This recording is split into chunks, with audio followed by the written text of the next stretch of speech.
When's the last time you asked yourself a question so big it made you uncomfortable?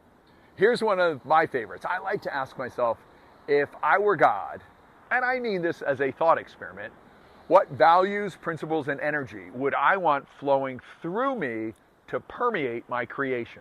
Now, I know that question triggers some people, and some have even told me that it borders on blasphemy. But I actually think the opposite is true. I think that a loving God would want us to wrestle with the deepest purpose inside us, because that's where we discover who we are and how we're meant to show up in the world. I believe every one of us carries a spark capable of shaping the world that surrounds us. And the fastest way to activate it is to ask bigger and braver questions about what matters most to us. When we imagine ourselves from that elevated vantage point, not in arrogance, but in stewardship, we see life differently. We become aware of not just what we do, but how we do it. Not just what we believe, but how what we believe impacts our behaviors.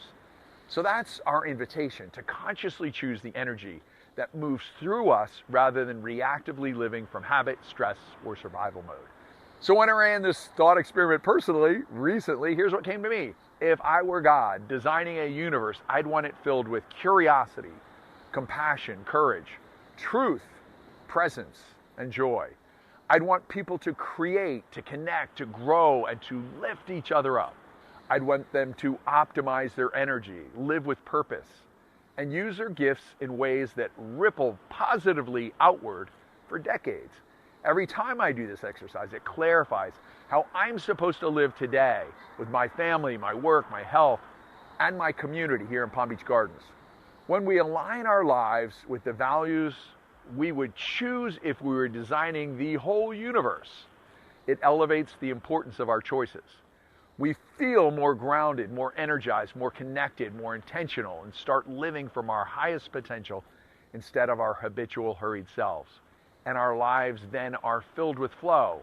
Now, you may find this exercise absurd, but if instead it resonates with you, let me know in the comments. Share with us one value you'd consciously inject into the world if you were designing it. And if you'd like to explore this deeper, your values, your purpose, your identity, and how to build a life that's truly in flow, connect with me here or visit theflowcultivator.com. Let's design something extraordinary together.